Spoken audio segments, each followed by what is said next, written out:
Perang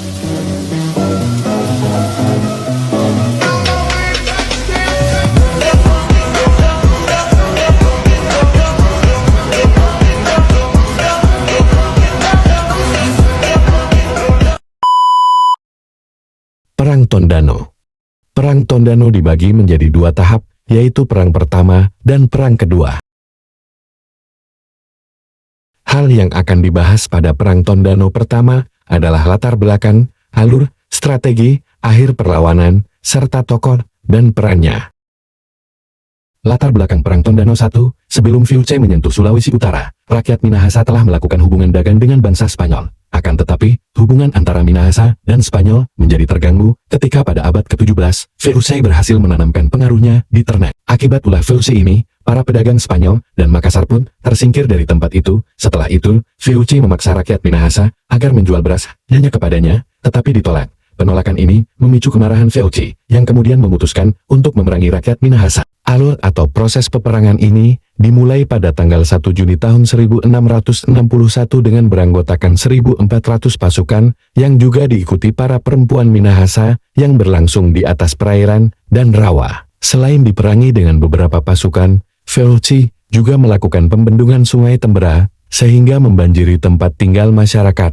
Masyarakat Minahasa pun melawan usaha ini dengan membangun tempat tinggal mereka menjadi rumah apung di sekitar Danau Tondano. Suatu hari, sebagai upaya untuk menekan Tondano agar menghentikan perang dan menjadikan mereka sebagai pihak yang kalah, pihak VOC mengirimkan sebuah ekspedisi yang dipimpin oleh Simon Koch. Sesudah sampai di Tondano, pihak VOC pun menyampaikan 3 ultimatum yang berisi: memerintahkan masyarakat Tondano untuk memindahkan tempat tinggal mereka dari wilayah rawa ke daratan, menyerahkan para pemimpin-pemimpin pemberontakan rakyat kepada mengganti semua kerugian yang terjadi selama perang, sekaligus pasokan beras yang berkurang akibat perang yang terjadi. Pihak Tondano tidak menerima ultimatum ini dan kembali mengobarkan perang yang sempat berhenti dan berakhir dengan kekalahan Koch yang mundur kembali ke Manado.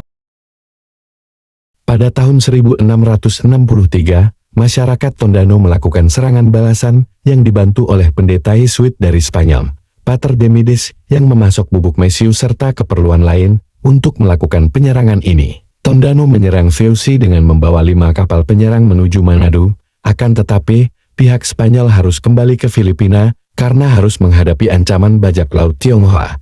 Sehingga pada tanggal 2 Juni tahun 1663, pihak Spanyol kembali ke Manila. Strategi yang digunakan: 1. Melakukan perlawanan di atas perairan dan rawa. 2. Membangun tempat tinggal mereka menjadi rumah apung. 3. Mencari bala bantuan dari sekutu Spanyol. Akhir perlawanan: mundurnya Spanyol serta pasokan beras yang menumpuk membuat pihak Tondano akhirnya menuruti ultimatum poin pertama dengan memindahkan kampung mereka yang berada di atas air setelah membakarnya ke tempat yang telah ditentukan Belanda.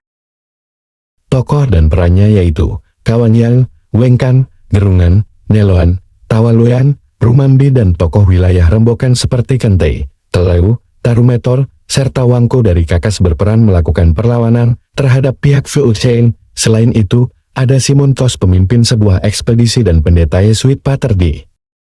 Perang Tondano 2. Pada Perang Tondano 2 kita akan membahas latar belakang, alur, strategi, akhir perlawanan, serta tokoh dan perannya. Latar belakang Perang Tondano 2. Perang Tondano pada masa kolonial Belanda tahun 1808 sampai tahun 1809 berawal dari kebijakan Gubernur Jenderal Daendels yang berupaya memperkuat pertahanan di Hindia Belanda. Salah satu kebijakan Gubernur Jenderal Daendels adalah merekrut pasukan dari suku-suku pemberani di Indonesia. Akan tetapi, kebijakan Gubernur Jenderal Daendels ini ditolak oleh masyarakat Minahasa. Mereka justru ingin mengadakan perlawanan terhadap kolonial Belanda. Mereka memusatkan aktivitas perjuangannya di Tondano, Minawanwa. Salah seorang pemimpin perlawanan itu adalah Upung Lonto. Alur proses: dalam menghadapi perlawanan rakyat Minahasa, Belanda kembali menerapkan strategi dengan membendung Sungai Tembera. Prediger juga membentuk 2 pasukan tanggul. Pada tanggal 23 Oktober tahun 1808 pertempuran mulai berkobar. Pasukan Belanda yang berpusat di Danau Tondano berhasil melakukan serangan dan merusak pagar bambu berduri yang membatasi danau dengan perkampungan Minawanwa. Setelah pagi hari tanggal 24 Oktober tahun 1808 pasukan Belanda dari darat membombardir kampung pertahanan Minawanwa, serangan terus dilakukan Belanda sehingga kampung itu seperti tidak ada lagi kehidupan. Pasukan Prediger mulai mengendorkan serangannya. Tiba-tiba dari perkampungan itu orang-orang Tondano muncul dan menyerang dengan hebatnya, sehingga beberapa korban berjatuhan dari pihak Belanda. Pasukan Belanda terpaksa ditarik mundur. Strategi yang digunakan: 1. Memberontak terhadap kebijakan yang dibuat pihak Belanda. 2. Memusatkan aktivitas perjuangan di Tondano, Minawanwa. 3. Membatasi perkampungan Minawanwa dengan pagar bambu berduri. 4. Strategi serangan tiba-tiba.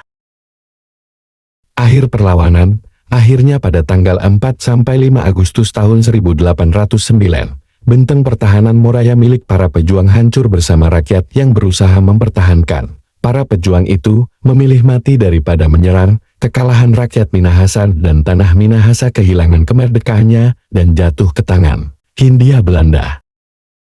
Tokoh dan perannya: 1. Gubernur Jenderal Daendels, perannya sebagai pemerintah yang memberi kebijakan kepada Belanda.